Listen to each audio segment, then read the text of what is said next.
I'm O.W. Root, and this is Pleasant Peninsula.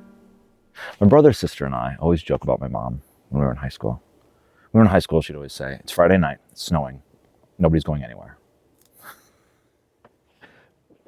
Maybe she didn't say that. Maybe we were just joking. I swear she said it a couple times though. Maybe something similar. Maybe more like it's a snowstorm, nobody's going anywhere. But we exaggerate and say, it's Friday night, it's snowing, nobody's going anywhere. You know, you don't realize until you're older how right your parents are. When you're a young 16-year-old kid who just wants to go to your girlfriend's house, 9 p.m., in the middle of a snowstorm on Friday night, you don't realize how right they are, how dangerous the roads are, how bad it is driving in winter. You have to grow up. You have to have experience. You have to give kids of your own to realize how bad these roads are. And the roads are terrible in the winter. You know, a lot of people in the country don't grow up driving these kinds of roads. It's really kind of, you're being thrown right into the fire, learning how to drive in the middle of a blizzard when you're 16 in northern Michigan. But yes, my mom was right. I didn't realize it at the time, but she's right, and I know it now. And you know, you don't get anywhere by going too fast in the snow. Well, actually, you might get somewhere. You might get into the ditch, but you gain nothing by driving too fast in the snow. Absolutely nothing. And you gain so much by going 10 miles per hour under. I mean, really game it out. Let's say you're driving on a 55 mile per hour road, 60 mile per hour road, somewhere around there. If you go 5 miles per hour faster, you just get there 5 minutes faster. That's it. You shave 5 minutes off. And if it's a snowstorm, if it's sleet, and if it's icy, if it's the middle of winter, driving 5 miles per hour over the speed limit is dangerous. It's dumb. It's a stupid thing to do. It's a downright stupid thing to do. And what do you get for that risk? 5 minutes shaved off. Nothing. What a waste. It's pointless. Driving 10 miles per hour under, you lose 10 minutes. You arrive there 10 minutes later. You have to plan 10 minutes in advance. And what do you get out of that calculation? Safety. If you're going, I mean, think about it. If you're driving on a highway, instead of 70, you go 60. Or instead of 55, you go 45. Or instead of 35, you go 25. Instead of 25, you go 15. You're probably going to be safe. You're probably going to be fine. You're probably not going to fly off the road. Just 10 miles per hour slower saves you thousands of dollars in damage and maybe dying. I mean, you never know. It's just an incredible thing how speeding, we all have this urge to speed. We all want to get there as fast as possible. And it feels like if you're going 5 miles per hour faster, it feels like you're doing something. You're really pushing it. You're getting there faster, but you really are not. And you don't realize it until you actually look at the times, how pointless it is to speed and how much you gain by going slow. And I mean, even if you're going 2 hours, think about that. That's a pretty long trip. You only lose, or you only get there 20 minutes later, and you're completely safe the whole time. I'm thinking about this because I just drove from West Michigan up north. I got home literally half hour ago. The roads were bad. They were not great. And I was going 10 miles per hour under. And I saw five cars off the side of the road, just north of Cadillac. 5. All they had to do was go 10 miles per hour under. Get there a little later. They wouldn't be in a ditch. It's that simple. Don't speed this winter. Just go slow. Do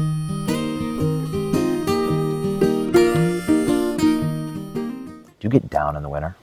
You get gloomy, sallow, sad? You're not alone. There's a cure. I'm going to tell you about it. I'll show you. Let's roll that video.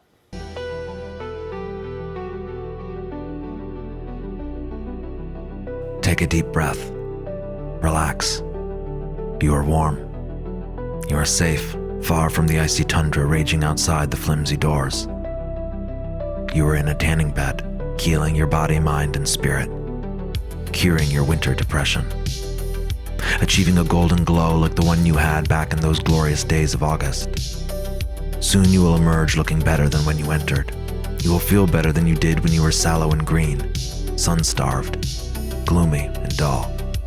Soon you will be bronze and glowing. You will be tan and happy. There's no need to resist it. There's no reason to be sad. You are curing your winter depression. Yes, the tanning bed. No, it's not evil. No, it's not going to kill you. The tanning bed is your friend. It's not your enemy. Whenever you say this to people, the first thing they come back with is, it's going to give you skin cancer. It's bad for you. Give me a break. We don't live in Tucson. We don't live in Miami. We don't live in Death Valley. I don't spend all day outside, all year, under the baking sun, then head inside and hit the tanning bed. No. I'm talking about tanning in the deepest and darkest point of the winter. In a region which is one of the gloomiest and cloudiest regions in the entire United States. This is true. Northern Michigan is one of the gloomiest, darkest, grayest, cloud-covered, saddest regions in winter in the entire United States. This is a meteorological fact. We go for weeks without seeing the sun. Weeks. You want me to believe that going to the tanning bed every once in a while, January, February, March, is going to kill me? It's going to give me terrible skin cancer? No. Give me a break. To be honest with you, even the sun, even if you're spending all summer outside in the sun still isn't even that strong here in the summer. It's still not like Arizona. No. The tanning bed isn't harming me. It's helping me. You know, when it's so cold, you want to feel that heat. That's why people go to saunas. You lay there in the tanning bed, or you sit there in the sauna, and you feel that heat around you. You feel that warmth. It feels good. It's good for your body, your mind, your spirit. But the difference between a tanning bed and the sauna is that when you get out of the tanning bed, you look better too. And that's okay. It's good to look better. It's a virtue to put your best foot forward. Why do you take a shower in the morning? Why do you comb your hair? Why do you wear decent clothes? Why do you brush your teeth? To look better. You want to put your best foot forward. It's good to look better. Going tanning in, again, the darkest time of the year, to get a little glow. It's not some extremely vain thing. It's not something to try to hold on to youth or whatever. It's to feel a little bit better about yourself when you look in the mirror. And that's okay. That's an okay thing. That's a normal thing. I'll tell you, if I don't go tanning at all in February or March, when I look in the mirror, I look sick. I look ill. I look green. People look at me, they say, are you sick? Are you dying? I'm serious. These bags under my eyes look awful. It doesn't need to be like that. And I'm starting to break it to the goths, the emos, the green freaks who are crunchy hippies who never get any sun, I guess, or I don't know, maybe they have a problem with tanning, but I'm starting to break it to the people who are sickly and pale and who like that. But everybody looks better with a tan. It's the truth. Everybody looks happier. Everybody looks healthier. I mean, look at pictures of you in August. Then look at the picture that you took last week. Tell me the difference.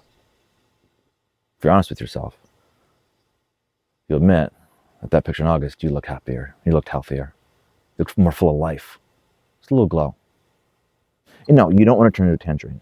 This is the thing. You can go tanning too much. Back in the early 2000s, people went tanning too much. And people looked like oranges. You know, people just kept going and going. You don't want to do that. You just want to glow. A little color. Just for those few months. Just when it's the darkest outside. Just when it feels like you can't ever get warm. Just when it feels like you need something to get you going. Keep you going.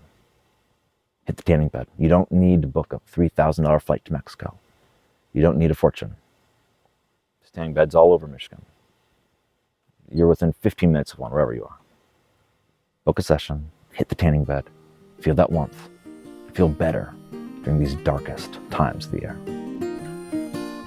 I'm O.W. Root for Michigan Enjoyer.